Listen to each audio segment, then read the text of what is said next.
సాయి కృష్ణ హత్య కేసులో తవ్వే కొద్దీ క్షణానికో సంచలనం, రోజుకో కుట్ర కోణం వెలుగు చూస్తోంది. దృశ్యం సినిమాను మించి ట్విస్టులు తెరపైకి వస్తున్నాయి. సాయి కృష్ణ హత్యకు చాలా కాలం ముందే సిఐ నాగరాజు తన యూనిఫామ్ వదిలేద్దామని అనుకున్నాడట. ఒత్తిడితో కూడిన ఈ ఉద్యోగం అవసరమా అని సన్నిహితుల దగ్గర వాపోయాడని ఎల్లో మీడియా ఓ వార్త అచ్చేసింది. ఉద్యోగం అన్నాక ఒత్తిడి ఉంటుంది. అది ప్రభుత్వ ఉద్యోగమైనా ప్రైవేటు ఉద్యోగమైనా ప్రజలు మాత్రం కామన్. ఆ మాత్రానికే సర్కారీ నౌకరీని వదిలేద్దామని సిఐ నాగరాజు అనుకున్నాడా? మరి కుటుంబ పోషణ ఎలా అంటే, ఎలాగో ఆయన ఇన్నేళ్ల సర్వీసులో తక్కువలో తక్కువ ఓ 200 కోట్లు వెనకేశాడనే వార్తలు వస్తున్నాయి కదా. ఆ డబ్బులతో హ్యాపీగా జాలీగా లైఫ్ గడిపేద్దామని అనుకున్నాడా? ఇక కృష్ణలంక పిఎస్లో సుమారుగా ఓ 100 మంది సిబ్బంది ఉంటే అందులో సిఐ నాగరాజుకు చాలా సన్నిహితంగా ఉండే ఓ 2 కానిస్టేబుళ్లు లీవ్ కూడా పెట్టకుండా అజ్ఞాతంలోకి వెళ్ళిపోయారు. ఫోన్లు స్విచ్ ఆఫ్ చేసుకుని మరి ఎలా మాయమయ్యారు? మరి ఇప్పటిదాకా సిట్టు వారిద్దరిపై ఎందుకు యాక్షన్ తీసుకోలేదు? సాయి కృష్ణను చంపేసి మృతదేహం మాయం చేశారన్న రోజున తాను విధుల్లో లేనని ఓ హెడ్ కానిస్టేబుల్ తన సన్నిహితుల దగ్గర చెప్పాడట. సాయి కృష్ణ అదృశ్యంపై హైకోర్టులో హెబియస్ కార్పస్ పిటిషన్ దాఖలైన రోజు నుంచి అతను ఇదే విషయం చెబుతున్నాడట. అతను ఓ ఎస్ఐతో కలిసి చెన్నై వెళ్ళాడట. ఇదే విషయాన్ని జనరల్ డైరీలో కూడా రాసుకున్నాడట. ఇదంతా చూస్తుంటే దృశ్యం సినిమా సీన్ రీక్రియేట్ చేస్తున్నారా అన్న అనుమానం కలుగుతోంది. ఇప్పటి వరకు కృష్ణలంక సీసీటీవీ ఫుటేజ్ మాత్రమే డిలీట్ చేశారన్న విషయం బయటకు వచ్చింది. కానీ దీంతో పాటు స్వర్గపురి శ్మశాన వాటికలో సీసీటీవీ ఫుటేజ్ కూడా డిలీట్ చేశారన్న సంచలన విషయం ఇప్పుడు వెలుగులోకి వచ్చింది. అంటే కృష్ణలంక పిఎస్, హోటల్, శ్మశాన వాటికలో ఎక్కడ చూసినా సీసీటీవీ ఫుటేజ్ మాయం చేశారంటే ఈ కేసులో ఎలాంటి ఆధారాలు లేకుండా చేసేందుకు ఓ ఆర్గనైజ్డ్గా కథ నడిపిస్తున్నారన్న సందేహం అందరిలోనూ కలుగుతుంది. అవునా కాదా? ఒక్కసారి స్క్రీన్ పైన చూద్దాం సార్. ఎట్లా సీసీటీవీ ఫుటేజ్ ఎక్కడెక్కడ డిలీట్ చేశారన్న విషయం క్లియర్గా ఒక్కసారి స్క్రీన్ పైన చూద్దాం.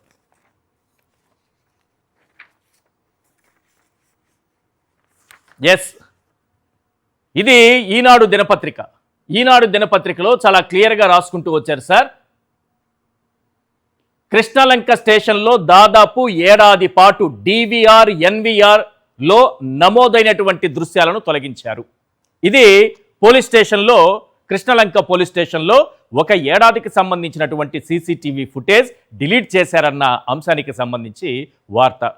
సాధారణంగా అయితే సుప్రీంకోర్టు గైడ్ లైన్స్ ప్రకారం అయితే దాదాపు 18 నెలలు, అంటే 1.5 సంవత్సరం పాటు ఫుటేజ్ని భద్రపరచాల్సినటువంటి బాధ్యత ఉంది. పైగా ఈ కేసు విషయంపై హైకోర్టు ఏం చెప్పిందంటే మే 1 నుంచి జూన్ 1 వరకు 30 రోజులు, నెల రోజుల పాటు ఈ సీసీటీవీ ఫుటేజ్ను మా ముందు పెట్టాలి అని చెప్పింది. దీన్ని భద్రపరచండి అని చెప్పింది. కానీ ఆ 1 నెలదే కాదు సార్, దానికి ముందున్నటువంటి 11 నెలల సీసీటీవీ ఫుటేజ్ మొత్తం కలిపితే 12 నెలలు, ఏడాది పాటు ఉండాల్సినటువంటి సీసీటీవీ ఫుటేజ్ మొత్తం కూడా డిలీట్ అయిపోయింది, డిలీట్ చేసేశారు. అంటే ఈ ఒక్క కేసే కాదు, ఇలాంటి కేసులు అనేకం ఈ కృష్ణలంక పిఎస్ కేంద్రంగా జరిగాయా? ఇలాంటి 3rd డిగ్రీలు, ఇలాంటి కస్టోడియల్ టార్చర్లు ఆ తరువాత జరిగినవి చాలా చాలా వింటున్నాం కదా మనం.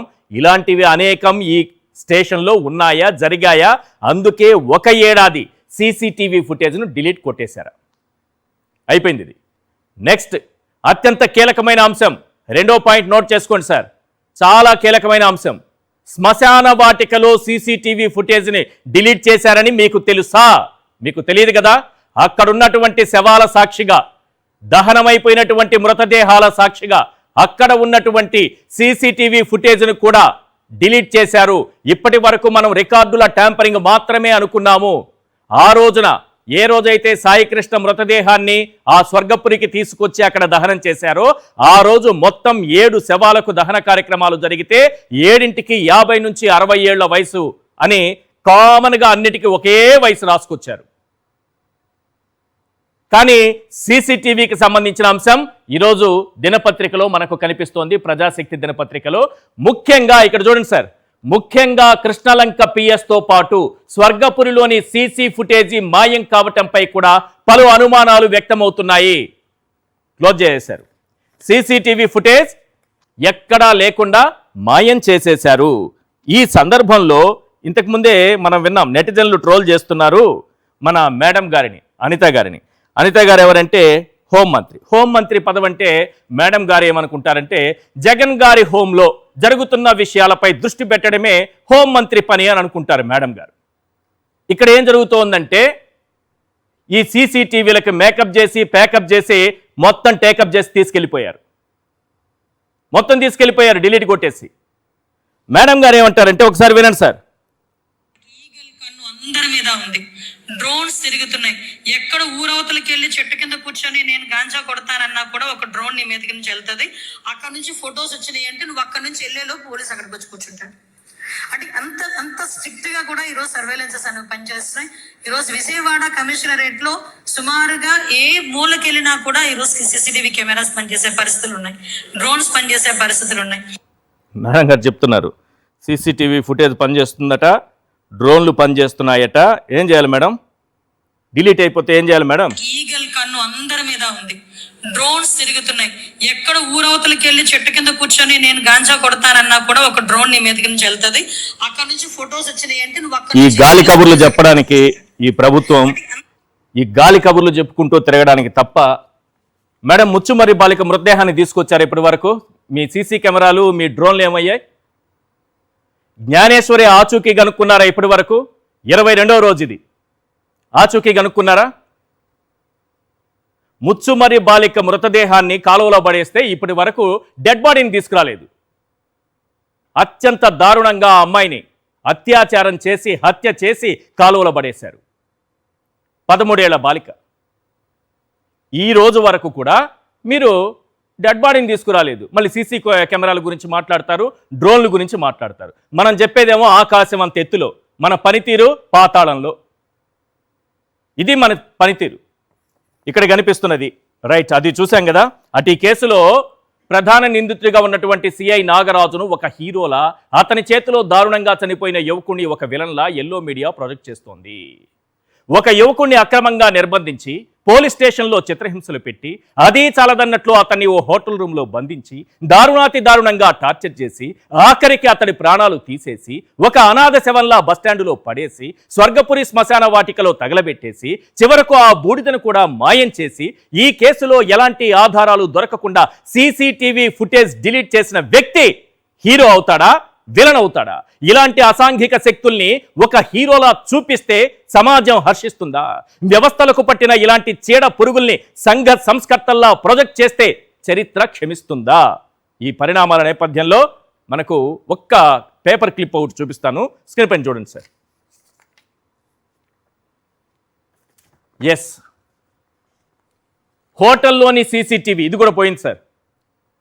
ఇప్పటి వరకు పోలీస్ స్టేషన్ సీసీటీవీ పోయింది, శ్మశాన వాటికలో సీసీటీవీ ఫుటేజ్ పోయింది. హోటల్కి వెళ్ళారు, హోటల్లో బంధించి చిత్రహింసలు పెట్టి చంపారన్నారు కదా, ఆ హోటల్లోని సీసీ ఫుటేజీ ఇతర అంశాలను క్షుణ్ణంగా పరిశీలించినప్పటికీ ఎటువంటి ఆధారాలు దొరకలేదు. అక్కడ ఏం జరగలేదు కాదు, ఆధారాలు దొరకలేదు. చాలా క్లియర్గా మన దినపత్రికలే రాసుకొచ్చే, మన ఎల్లో మీడియానే రాసుకొచ్చింది. ఇది ఈ పరిణామాల నేపథ్యంలో అసలు ఎవరు హీరో, ఎవరు విలన్, ఎందుకు హీరోగా చిత్రీకరించే ప్రయత్నం జరుగుతోంది, ఈ అంశాలపైన చర్చిద్దాం. రైట్, చర్చలో పాల్గొంటున్నారు జూపూడి ప్రభాకర్ గారు, వైఎస్ఆర్సీపీ రాష్ట్ర ప్రధాన కార్యదర్శి, డాక్టర్ బాలా గారు, advocate and analyst, Nagarjuna Yadav గారు, వైఎస్ఆర్సీపీ అధికార ప్రతినిధి.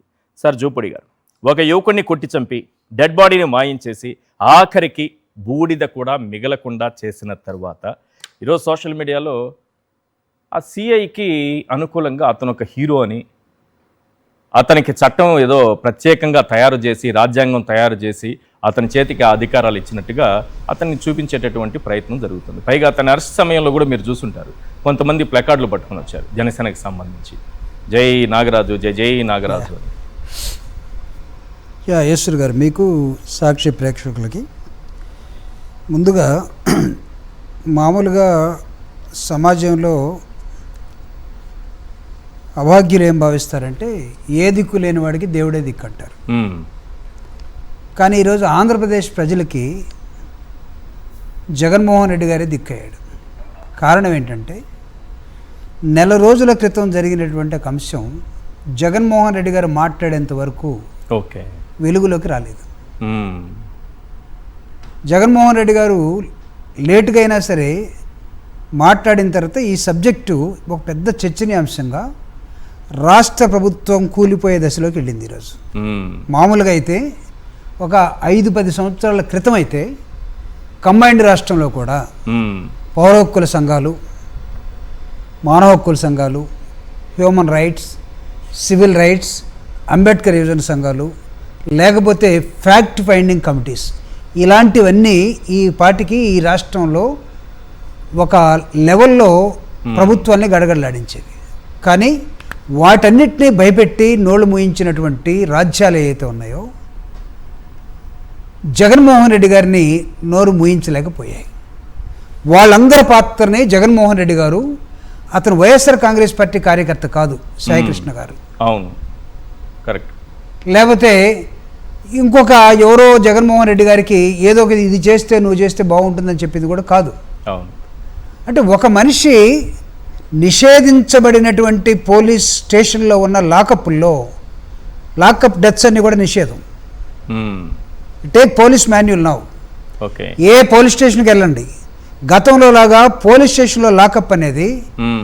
సిఐకో ఎస్ఐకో వాళ్ళ కుర్చీకి ఎదురుగా అందరికీ కనబడుతూ ఉంటుంది, అంతేగాని అది రహస్యంగా ఉండదు, లాకప్ అందరికి కనిపిస్తుంది, అందరికీ కనబడుతుంది. కృష్ణలంక పిఎస్లో నాకు తెలిసినంత వరకు నేను 60-70 మంది అనుకున్నా, ఓ దినపత్రికలో 100 మంది సిబ్బంది ఉంటారని రాశారు.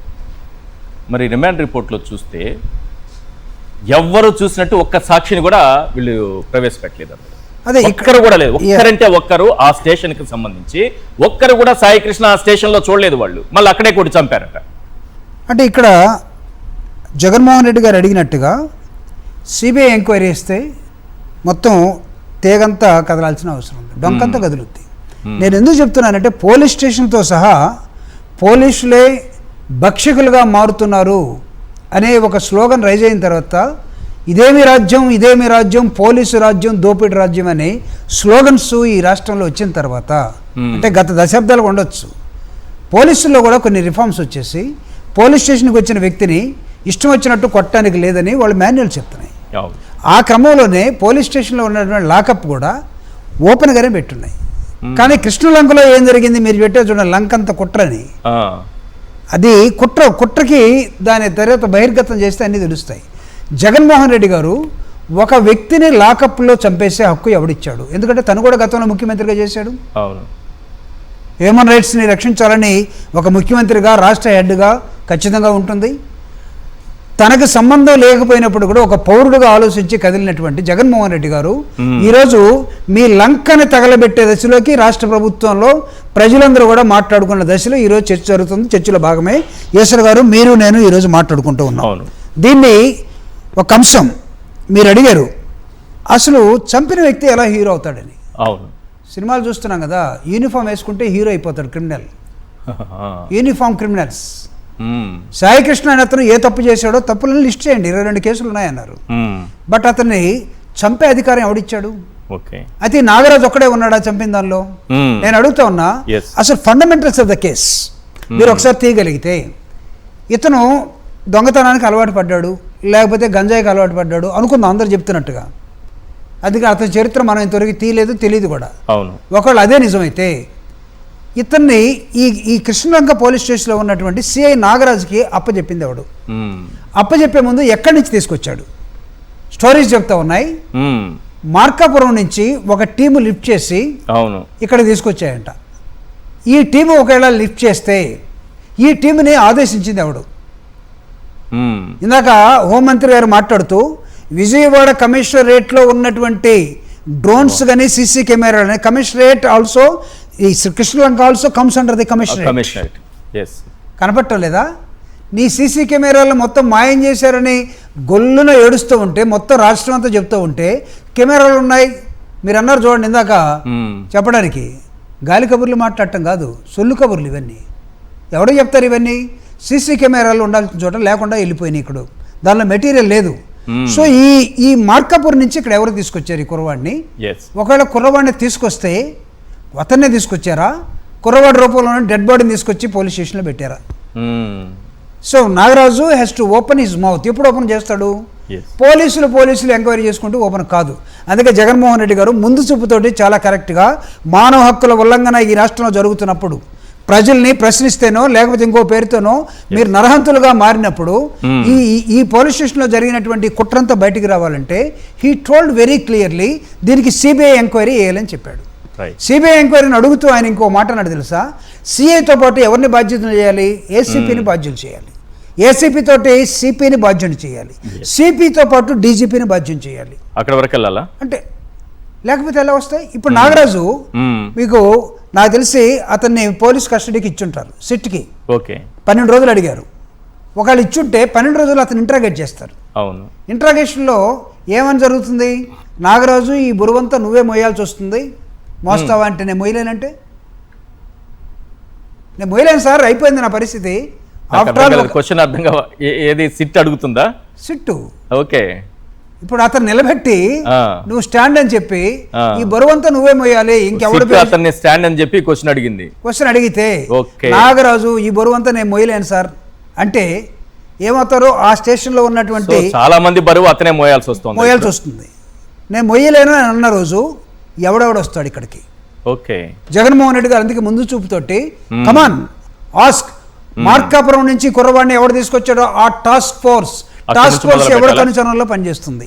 సార్ ఇది నాగరాజుకి, సాయికృష్ణకి, ఆంధ్రప్రదేశ్కి లేకపోతే దీనికి సంబంధించింది కాదు. It is totally human rights సంబంధించినటువంటి ఒక పెద్ద ప్రశ్న. రేపు ఒకవేళ సిబిఐ వేసిన తర్వాత దానిలో కూడా రాకపోతే ఆడ మీరు స్టోరీని ఆపేస్తామన్నా సమాజం మాట్లాడుతుంది. నాగరాజు అనే వ్యక్తి నిజంగా వీటన్నిటికీ సమాధానం చెప్పాల్సిన దశలో క్రిటికల్ అనాలిసిస్లో క్వశ్చన్లు అడిగే ఒక ఆఫీసర్ అక్కడ ఉండాలి. అందుకే చాలా మంది అడుగుతూ ఉన్నారు జ్యుడిషియల్ ఎంక్వైరీ కావాలి, లేకపోతే సిబిఐ ఎంక్వైరీ కావాలి, నాట్ ద పోలీస్ ఎంక్వైరీ. ఇక్కడ ఒక అంశాన్ని మీరు గుర్తుపెట్టుకోవాలి ఈశ్వర్ గారు, it is not an ordinary issue. నేను ఒక అడుగు ముందుకేసి నేను చెప్తున్నా, ఇది ఎక్కడుంది? కృష్ణలంక పోలీస్ స్టేషన్ విజయవాడలో వారధికి అవతల వైపు ఉంది. వారధికి అవతల వైపు వెళ్తే అమరావతి, అంతే కదా? అంటే 7 కిలోమీటర్లు ఉంది అమరావతి. మనకి 5 కిలోమీటర్లు ఉంటుందా? 5 కిలోమీటర్ అంటే it's almost all covered. Okay, almost all covered. నువ్వు దిగటంతో పక్కన వచ్చే తాడేపల్లి వస్తుంది. తాడేపల్లి నుంచి ముందుకు వెళ్ళిపోతే మొత్తం కూడా నీకు సెక్రటరేట్ ఇవన్నీ కలిసిపోతాయి. ఓకే, సో కలిసిపోయిన క్రమంలో తాడేపల్లికి అమరావతికి మీరు ఎవరిని ఆహ్వానిస్తూ ఉన్నారు? రండి బాబు రండి, 99 వయసులకి అన్నీ దొరుకుతాయి ప్రపంచం అంతా. ఒకరు రష్యా వెళ్తారు, ఒకరు జర్మనీ వెళ్తారు, ఒకరు ఇంకో చోటకి వెళ్తారు, సింగపూర్ వెళ్తారు. మొత్తం ఎవరిని పిలుస్తున్నారు మీరు? ప్రపంచంలో ఉన్నటువంటి కుబేర్లను పిలుస్తూ ఉన్నారు.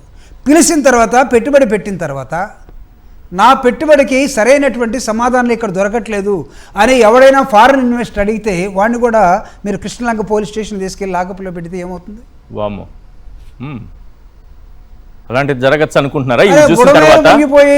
జగన్మోహన్ రెడ్డి గారు మాట్లాడుతూ బుడమేర వెనకాల జగన్మోహన్ రెడ్డి గారు కుట్ర ఉందని మీరు అన్నప్పుడు ఫారినర్స్ వచ్చేసి ఏమైనా ఇన్వెస్ట్మెంట్ పెట్టి అడిగితే లాకప్ లో పెట్టి లాకప్ డెత్ లో ఉన్న కృష్ణలంక పోలీస్ స్టేషన్ లో మీరు ఇన్వెస్టర్ని పెట్టారనుకోండి, అప్పుడు కూడా జగన్మోహన్ రెడ్డి గారు కుట్ర ఉందంటారా?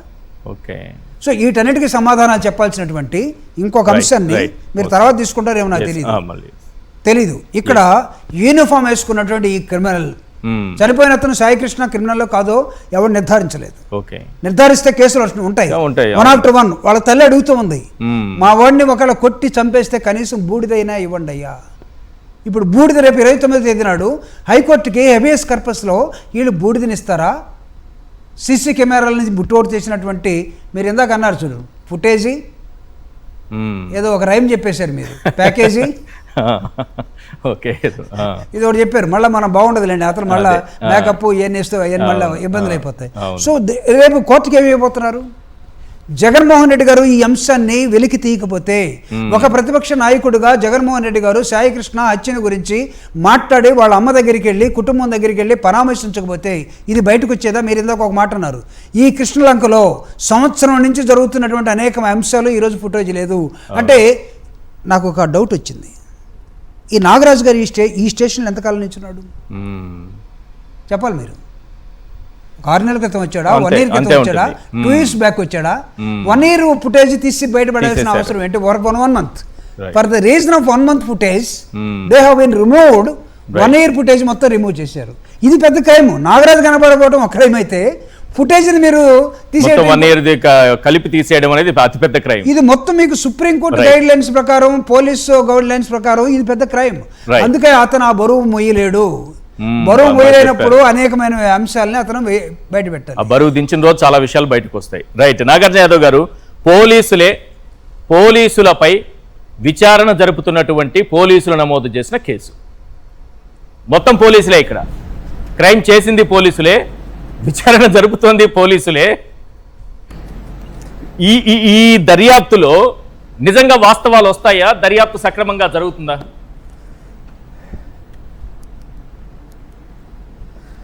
ముందుగా ప్యానెల్లో ఉన్నటువంటి పెద్దలకి, సాక్షి టీవీ ప్రేక్షకులకి ముందుగా అందరికీ నా నమస్కారాలు తెలియజేస్తున్నా.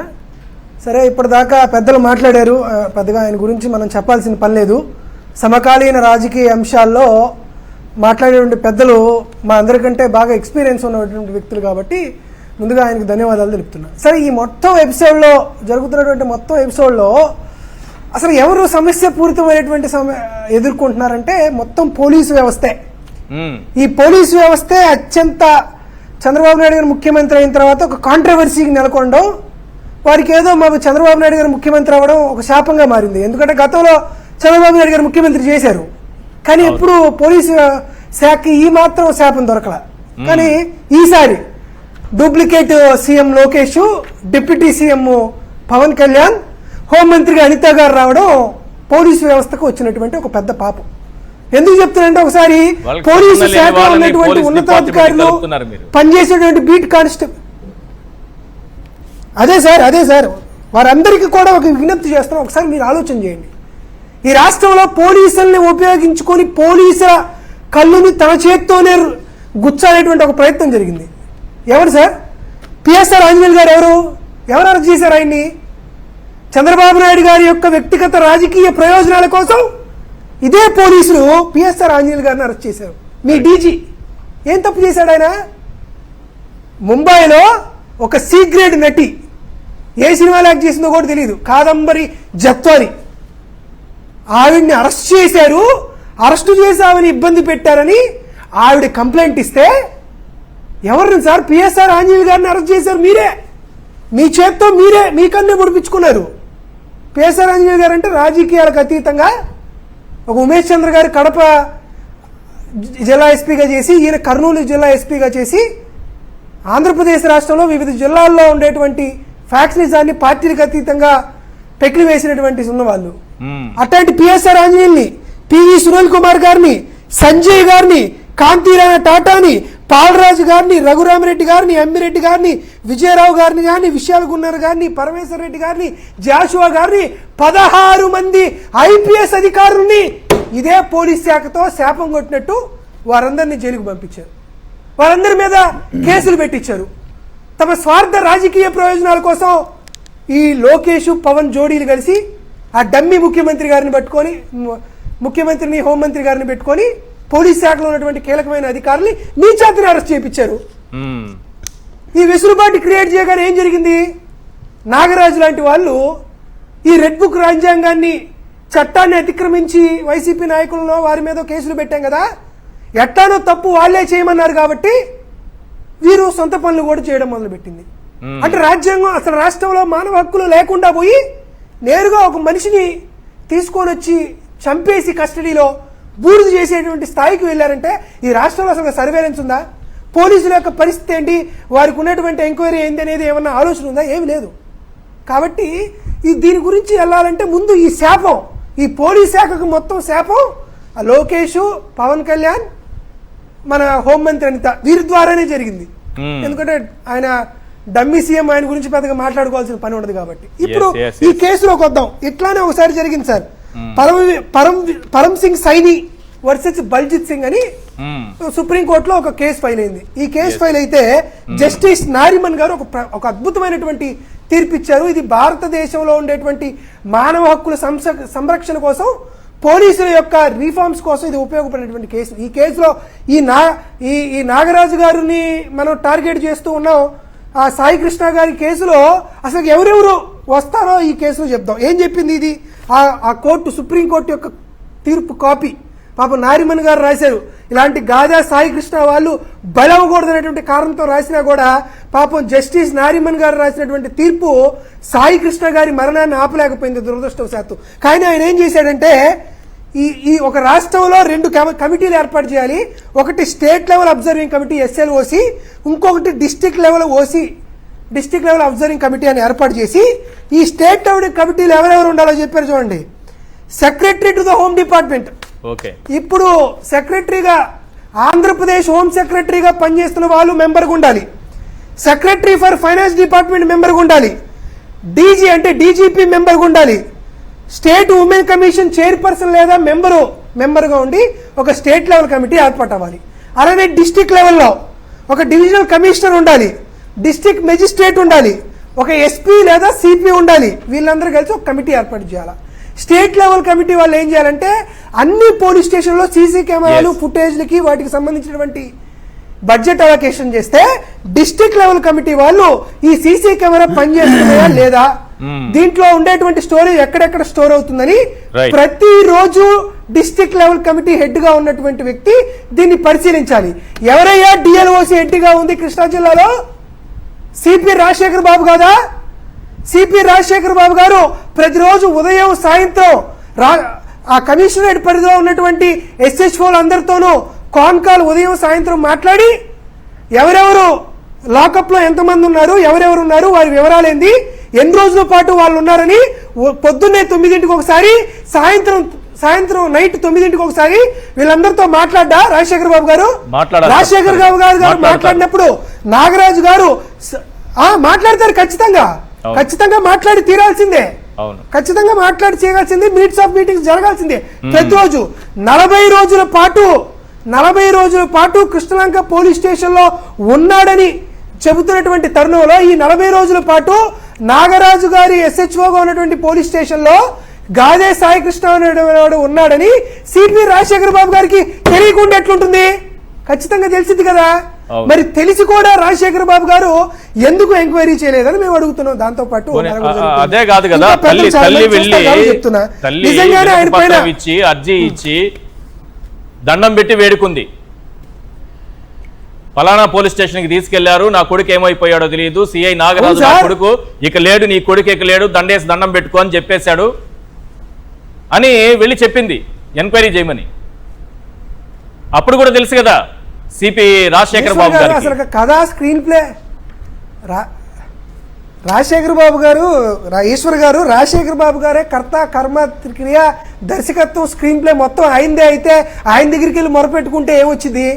మీరు మీకు నాకు కాదు, గాదా సాయి కృష్ణ గారి అమ్మగారికి చెప్పడం తర్వాత సంగతి. నేరుగా హెబియస్ కార్పస్ పిటిషన్ వేసి నేరుగా డీజీపీకి అదే సిపికి హైకోర్టు న్యాయమూర్తి వాళ్ళు నేరుగా వారికే నోటీసులు పంపించి చెప్తామంటే జూన్ 15వ తేదీన సిపి గారు వాళ్ళు హైకోర్టుకి ఏం చెప్పారు? ఆయన ఎక్కడున్నాడో తెలియదండి, మేము కొన్ని టీంలు పెట్టి ఆయన కోసం వెతుకుతున్నాం అని చెప్పారు. ఇందులో సిపి కూడా భాగస్తులే కదా, సిపి కూడా భాగస్తులే కదా. గాదే సాయి కృష్ణ డెఫినెట్లీ డీజీపీ గారు కూడా తప్పుదోవ పట్టించడం. ఇక్కడ కీలకమైన పాయింట్ చెప్పండి, మంచి పాయింట్ ఉంది ఇక్కడ. ఒక సిఐ కోసం ఒక పోలీస్ స్టేషన్ లో కృష్ణలంక అనే పోలీస్ స్టేషన్ లో పనిచేసే సిఐ నాగరాజు కోసం సిపి కూడా కోర్టును తప్పుదోవ పట్టిస్తారా అంటే దీని వెనుక ఎవరున్నారని అది కనపడుతుంది సార్, కనపడుతుంది నాకు తెలిసినంత వరకు. మరి అప్పటికి అంటే జూన్ 15వ తేదీన హైకోర్టుకి పోలీసు వారు హైకోర్టుకి మేము వారిని వెతుకుతున్నాం అని చెప్పే టైంకే అప్పటికే గాదే సాయి కృష్ణ అనే వ్యక్తి చనిపోయాడనే విషయం రాష్ట్రంలో కాదు మొత్తం పోలీసు వ్యవస్థ మొత్తానికి తెలుసు. ఇది దాచుకోవాల్సినటువంటి సమస్య కాదు. కానీ ప్రభుత్వాన్ని, హైకోర్టు వారిని, న్యాయమూర్తి వారిని ఏమార్చడానికే ఆ పోలీసు వ్యవస్థ పనిచేసింది. విచారించినట్టు సిట్టి ఎక్కడ కూడా సిపి గారిని పిలవడమో నోటీస్ ఇవ్వడమో విచారించడమో ఏం జరగదు కదా, జరగలేదు కదా, జరిగే అవకాశం లేదు కదా సార్. ఇక్కడ మళ్ళీ సార్ ఇక్కడ నిజమే, ఇక్కడ మళ్ళీ ఇంకొక చిన్న సమస్య ఉంది సార్, ఆ వివరాలు కూడా చెప్తాను. ఇప్పుడు సిట్ హెడ్ గా ఎవరేశారు సార్? సిట్ హెడ్ గా ఎవరిని వేశారు? సిపి రాజశేఖర్ బాబు గారికి పైన మనకు ఆరోపణలు చేస్తున్నాం. కానీ సిట్ హెడ్ ఎవరు? ఎం రవిప్రకాష్ గారిని మనం సిట్ హెడ్ గా చేశారు. ఈ ఎం రవిప్రకాష్ ఐపీఎస్ గారు ఎవరు? నేరుగా రాజశేఖర్ బాబు ఐపీఎస్ గారు ఇద్దరు ఒకే బ్యాచ్ మేట్స్. ఇద్దరు 2006లో ఐపీఎస్ గా సెలెక్ట్ అయిన వాళ్ళు. ఇద్దరు కలిసి సర్దార్ వల్లభాయ్ పటేల్ పోలీస్ అకాడమీలో కలిసి ట్రైనింగ్ తీసుకున్న వాళ్ళు. ఇద్దరు కలిసి భారత యాత్ర చేసిన వాళ్ళు. ఇద్దరు ఫ్రెండ్స్ గా ఉండి పాపం రాజశేఖర్ బాబు గారిని రవిప్రకాష్ గారు ఎందుకు అరెస్ట్ చేస్తాడండి? ఎందుకు ఎంక్వైరీ చేస్తారు? అయినా మీకు ఇంకో విషయం చెప్తానండి. ఎక్కడో మార్కాపురం ఉన్నటువంటి గాదా సాయి కృష్ణ గారిని తీసుకొచ్చింది ఎవరు? టాస్క్ ఫోర్స్ పోలీసులు. టాస్క్ ఫోర్స్ పోలీసులకి తీసుకురమ్మని చెప్పింది ఎవరు? నాగరాజు గారు ఒక లెటర్ రాసి ఎన్డబ్ల్యూ వారెంట్ వీళ్ళ మీద ఉంది, ఇతను లిఫ్ట్ చేయండి అని చెప్పి టాస్క్ ఫోర్స్ కి ఇస్తే టాస్క్ ఫోర్స్ హెడ్ గా ఎవరున్నారు? సిపి రాజశేఖర్ బాబు గారే ఉన్నారు. సిపి రాజశేఖర్ గారి యొక్క ఆదేశాల మేరకు అక్కడ ఉన్నటువంటి డీసీపీ ఎస్పీ స్థాయి ర్యాంక్ అధికారి ఎన్డబ్ల్యూ వారెంట్ ఇష్యూ చేసి ఆ వారెంట్ ని వారికి అందించి వారి ద్వారా తీసుకొచ్చారు. కాబట్టి ఇక్కడ క్లియర్ గా సిపి రాజశేఖర్ బాబు గారిని ఖచ్చితంగా ఎంక్వైరీ చేయాలి. దాంతో పాటు మరొకటి చెప్తున్నా, ఇప్పటికే క్లియర్ గా అది కస్టోడియల్ హత్యని జరిగి తేల్చిన తర్వాత national human rights commission section 176 subsection 1A ప్రకారం ఎట్టి పరిస్థితుల్లోనూ డిపార్ట్మెంటల్ ఎంక్వైరీ జరగకూడదు, జ్యుడిషియరీ ఎంక్వైరీనే జరగాలని చెప్పి సెక్షన్ 176 సబ్సెక్షన్ 1A క్లియర్ గా చెప్తుంది. అయినా కూడా 29వ తేదీన హైకోర్టు న్యాయమూర్తి వారిని ఏమార్చడం కోసమే రాష్ట్ర ప్రభుత్వం ఒక ప్రయత్నం చేస్తుంది. కాబట్టి నేను హైకోర్టు న్యాయమూర్తుల వారికి ఈ న్యాయస్థానంలో ఉన్నటువంటి ప్రతి ఒక్కరికి విజ్ఞప్తి చేస్తున్నాను ఏంటంటే, ఇది గాయదా సాయి కృష్ణ గారి కేసు మాత్రమే కాదు, ఇది ఆంధ్రప్రదేశ్ రాష్ట్రంలో అసలు మానవ హక్కులు ఉన్నాయా, ప్రాథమిక హక్కులు ఉన్నాయా అని విచారించాల్సిన సమయం. కాబట్టి నేరుగా చెబుతున్నాం, ఈ రోజు ఈ క్షణం నిజానికి ఒకటే చెప్తున్నాం, సాయి కృష్ణ మంచోడా చెడ్డోడా వైఎస్ఆర్ కాంగ్రెస్ పార్టీ అడగట్లా.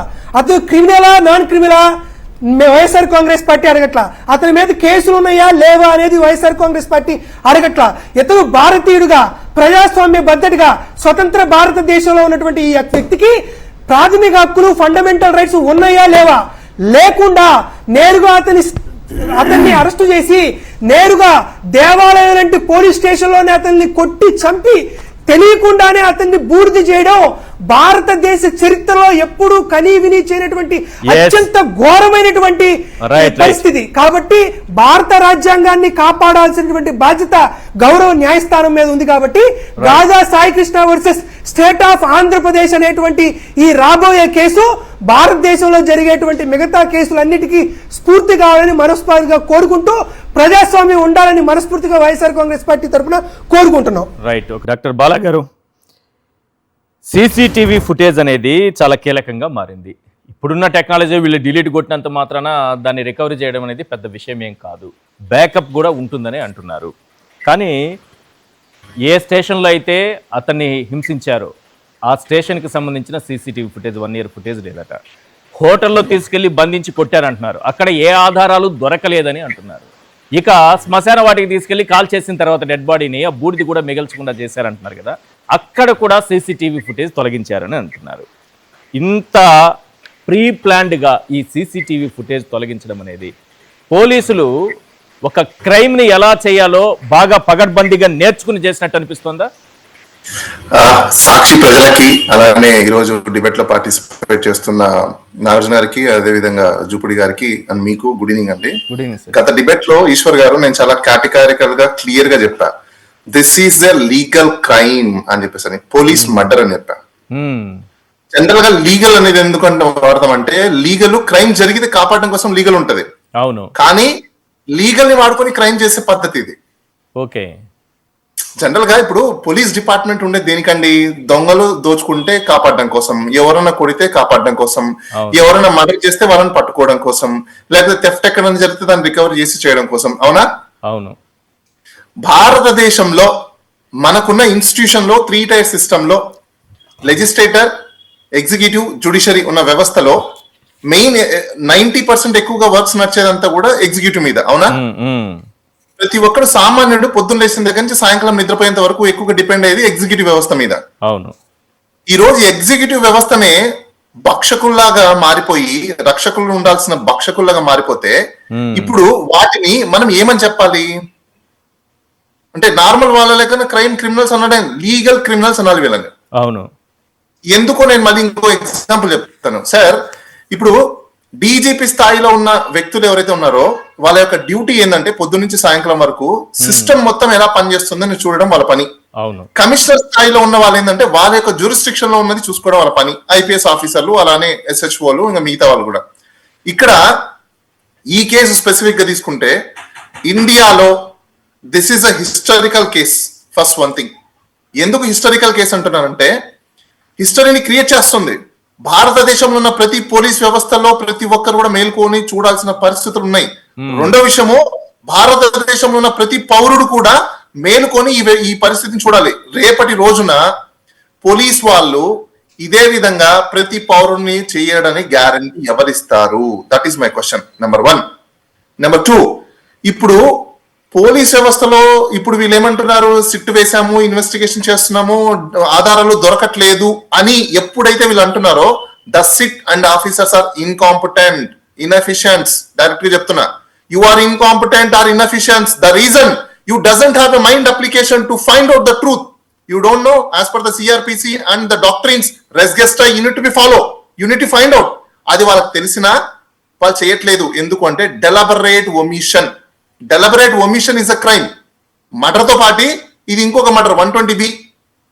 అంటే సిట్ అధికారులు ఎవరైతే ఉన్నారో దానికి ఆపరేట్ చేస్తున్న హెడ్ ఎవరైతే ఉన్నారో డీజీపీ స్థాయి వరకు అని అన్నారు. ఎవరు? మన జూపిడి గారు. సార్ మీరు ఇంకోటి మర్చిపోయారు సార్, డీజీపీని రూల్ చేసేది ఎవరు సార్? ఆర్డర్ చేసేది ఎవరు sir? Chief minister. That law and order controls of the chief minister. Chief minister also know every day. పొద్దున ఏం జరుగుతుందో చెప్తాను చూడండి సార్. మార్నింగ్ తెల్లవారుజామున 5 గంటల నుంచి ఇంటెలిజెన్సీ కాన్కాల్ నడుస్తాయి, తర్వాత ఎస్హెచ్ఓల కాన్కాల్ నడుస్తాయి. ఎంతమంది వీళ్ళకి రోజు కూడా డైరీ ఉంటుంది. జనరల్ డైరీలో ఏ పోలీస్ ఆఫీసర్ ఈ రోజు రోస్టర్ లో ఉన్నాడు, రోస్టర్ వేస్తారు వీళ్ళకి. ఎవ్రీ డే రోస్టర్ ఉంటది, వీక్లీ రోస్టర్ ఉంటది. ఎవరు పొద్దున సెంట్రీ ఉండాలి, ఎవరు వెళ్ళిపోవాలి, రిసెప్షన్ ఎవరు కూర్చోవాలి, ఏ కానిస్టేబుల్ ఉండాలి, ఏ కానిస్టేబుల్ ఉండకూడదు. Everything is roster. ఆ రోస్టర్ తెప్పించండి. ఎంతమంది ఉన్నారు, ఎంతమంది లేరు, ప్రతి ఒక్కటి బయటపడిపోతుంది కదా. జీతం తీసుకుంటున్నారు కదా నెల నెల. ఎవ్రీడే పనిచేసే రిజిస్టర్ ఉంటది కదా, ఎవరు వచ్చారు ఎవరు పోయారు అని చెప్పేసి అని. కానీ కృష్ణలంక పిఎస్ లో అప్రాక్సిమేట్లీ ఎంత మంది ఉండొచ్చు సార్? ఒక 60-70 మంది పని చేయొచ్చా? ఈజీగా. కానీ సిట్ ఏం చేసిందంటే హత్య జరిగింది, కస్టోడియల్ టార్చర్ పెట్టారు, కస్టోడియల్ డెత్ అని రాసుకొని వచ్చింది. సాక్షిగా బయట నుంచి ఒక ఎస్ఐని తీసుకుంది. కానీ ఇక్కడ ఆ రోజు లేకపోతే 1 రోజు 2 రోజులు 3 రోజులు ఎన్ని రోజులు ఉంచారో తెలియదు. అన్ని రోజులు అక్కడ సిబ్బందిని ఎవరిని సాక్షులుగా చేర్చకపోవడం ఏంటి నాకు అర్థం కావట్లేదు. నేను అదే అంటున్నాను sir, it is clear, crystal clear, I transparent. వీళ్ళు ఎవరు చూడలేదు, అందరూ ఆ టైంలో కళ్ళు మూసుకొనే ఉన్నారు. అతను చనిపోయేంత వరకు, అతన్ని తీసుకొచ్చినప్పటి నుంచి అతను చంపేంత వరకు. అక్కడ చంపారా లేకపోతే తీసుకు ఇంకో చోట చంపారా తెలియదు, కానీ ఎవరు చూడకుండా కళ్ళు మూసుకున్నారా ఈ 70-80 మంది సిబ్బంది? లేదండి, ఐ ట్రాన్స్పరెంట్ గా ఎవిడెన్స్ ని ఏ విధంగా డిస్ట్రాయ్ చేయాలి, ఎవిడెన్స్ ని ఏ విధంగా మాయం చేయాలి, ఇన్వెస్టిగేషన్ ని ఏ విధంగా కంప్లీట్ గా డిజల్యూవ్ చేసేయాలి అన్నదానికి ఇది ఒక కేసు నిదర్శనం. అంటే మాకు కూడా, ఎందుకంటే నాకు తెలిసి నాగార్జున కూడా ఇప్పుడు చదువుతున్నట్టున్నారు, అంటే లా చదివే వాళ్ళకి కూడా మంచి కేసు హిస్టరీ ఇది. అంటే అప్పట్లో టాట్స్ లోను లేకపోతే ఇంకో దాంట్లో చదువుకునే వాళ్ళు బుక్స్ లో ప్రాక్టికల్ కేస్ హిస్టరీ. క్రైమ్ ఏ విధంగా పోలీస్ వాళ్ళు చేస్తారు, ఏ విధంగా ఎవిడెన్స్ ని డిస్ట్రాయ్ చేస్తారు, ఏ విధంగా ఎవిడెన్స్ ని లేకుండా చేస్తారు, ఎవిడెన్స్ ఉన్నా కూడా ఏ విధంగా లేదని చూపిస్తారు, ఎవిడెన్స్ ని క్రియేట్ ఎలా చేస్తారు. మళ్ళీ ఇక్కడ ఇంకోటి, నేను ఒక ఆడియో ఉంది, అది మీరు పర్మిట్ చేస్తే వినిపిస్తాను, లేదంటే నేను లైట్ తీసుకుంటాను. ఒక ఆడియో ఉంటది, నేను మీకు ఫార్వర్డ్ చేస్తాను. పోలీస్ వాళ్ళు గాంజా కేసులని ఏవైతే ఇప్పుడు మనము సామాన్యుల వ్యక్తుల మీద గాంజా కేసులు పెడుతున్నారు చూసారా, అవి ఏవి జెన్యున్ కేసులు కాదు. అందరూ గుర్తుపెట్టుకోండి, ఆంధ్రప్రదేశ్ లో గాంజా కేసులు కట్టేవన్నీ కూడా వాళ్ళకి టార్గెట్ల కోసం కడుతున్నారు. పోలీస్ వాళ్ళ యొక్క టార్గెట్స్, మళ్ళీ గుర్తుపెట్టుకోండి, పోలీస్ వాళ్ళ యొక్క టార్గెట్ల కోసము గాంజా కేసులు అమాయకుల మీద, దళితుల మీద, అదే బిలో పావర్టీ లైన్ ఉన్న కాపుల మీద, మోర్ స్పెసిఫిక్ గా మాట్లాడుతున్నాను నేను, బిలో పావర్టీ లైన్ ఉన్న కాపుల మీద కూడా, అది ఆల్రెడీ ఒక రిట్ పిటిషన్ కూడా వేస్తున్నాం హైకోర్టులో. దీంట్లో అడిషనల్ ఎస్పీ స్థాయి నుంచి మొత్తం ట్రైన్డ్, వీళ్ళే సెల్ ఫోన్లు కొంటారు, ఎవిడెన్స్ క్రియేట్ చేస్తారు, వీళ్ళే సిమ్లు కొంటారు, ఎవిడెన్స్ క్రియేట్ చేస్తారు, వీళ్ళే కార్లు కొంటారు. బై ద వే ఇంకో విచిత్రం, ఇక్కడ కార్లను కూడా కొని కేసులు తయారు చేసే వ్యవస్థ మన పోలీస్ డిపార్ట్మెంట్ ఆంధ్రప్రదేశ్ లో ఉంది. అంటే క్రైమ్ ఆంధ్రప్రదేశ్ లో జనాలు చేయట్లేదు సార్. ఆంధ్రప్రదేశ్ లో ఉన్న సిటిజన్స్ అందరూ కూడా క్రైమ్ లెస్ గా ఉన్నారు, క్రైమ్ లెవెల్ తగ్గించేశారు. కానీ క్రైమ్ ఎక్కడ పెరిగింది, క్రైమ్ ఎక్కడ జరుగుతుందంటే పోలీస్ డిపార్ట్మెంట్ లో పోలీస్ వాళ్ళే క్రైమ్ చేస్తున్నారు. ఈ రోజు క్రైమ్ సామాన్య వ్యక్తుల, సివిలియన్ లో లేదు. క్రైమ్ ఉన్నది డిపార్ట్మెంట్ లో ఉన్న వ్యక్తులు క్రైమ్ చేస్తున్నారు. సో ఇప్పుడు అదే వ్యక్తులు ఇన్వెస్టిగేషన్ చేస్తే ఎస్ ఇది నిజంగా ఇన్వెస్టిగేషన్ తేలుతుందా లేదు. ఇంకోటి 176 సిఆర్పిసి ఓల్డ్ సిఆర్పిసి ప్రకారం కొత్త బిఎన్ఎస్ సెక్షన్ మారింది. 176 ప్రకారము డిపార్ట్మెంట్ లో ఎవరైనా ఇట్లాంటి కస్టోరియల్ డెత్ గానీ డిసపియరెన్స్ గానీ ఏదైనా జరిగిపోతే ఇన్వెస్టిగేషన్ ఎవరు చేయాలి? జుడిషియల్ ఎంక్వైరీ వేయాలి, లేకపోతే ఇండిపెండెంట్ ఎంక్వైరీ చేయాలి సార్. దానికి ఏమైనా గైడ్ లైన్స్ ఉందా జుడిషియల్ జరగాలి? ఉన్నాయి సార్, ఉన్నాయి. సిఆర్పిసిలో 176 ఎవరైనా చదవచ్చు, గూగుల్లో ఇలా కొడితే అలా వచ్చేస్తుంది. గూగుల్ అమ్మ తల్లిని అడిగితే డక్కమని చెప్పేస్తుంది. అయితే అందులో 176 ఇంత బాగా తెలిసినప్పుడు వీళ్ళు సిఆర్పిసిని ఫాలో అయ్యే పోలీస్ ఆఫీసర్లు కదా అందరూ. అంటే కమిషనర్ ఐపీఎస్ చదువుకున్నాడు కదా. అవును, అంటే సిటీలో ఉన్న ఐపీఎస్ ఆఫీసర్ కదా ఉన్నారు. ఆయన ఐపీఎస్ చదివారు కదా. దాంట్లో ఆయనకి సిఆర్పిసి ఫాలో అయి ఉంటాడు కదా.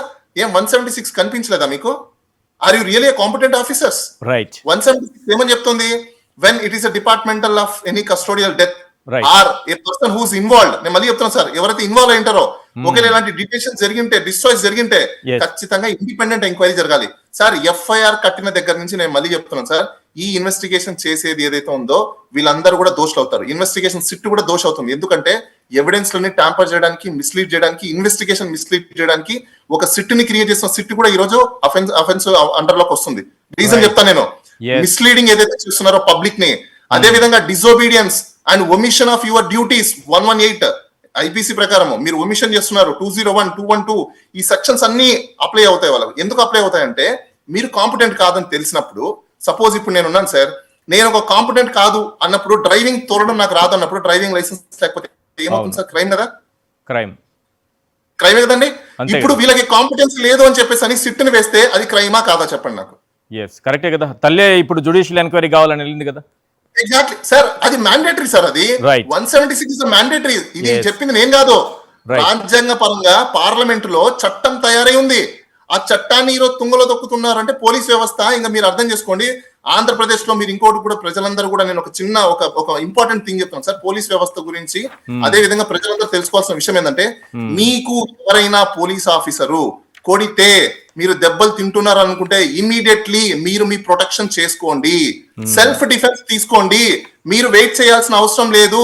రీజనబుల్ అప్రహెన్షన్, మీ ప్రాణాలకి అప్రహెన్షన్ ఉందని మాత్రం తెలిస్తే, అది పోలీస్ ఆఫీసర్ అయినా యముడైనా, మళ్ళీ గుర్తుపెట్టుకోండి, పోలీస్ ఆఫీసర్ అయినా యముడైనా ఎవరైనా మీ ప్రాణాలు కాపాడుకోవడం కోసం మీరు సెల్ఫ్ డిఫెన్స్ తీసుకోవచ్చు. That comes under the general exemption.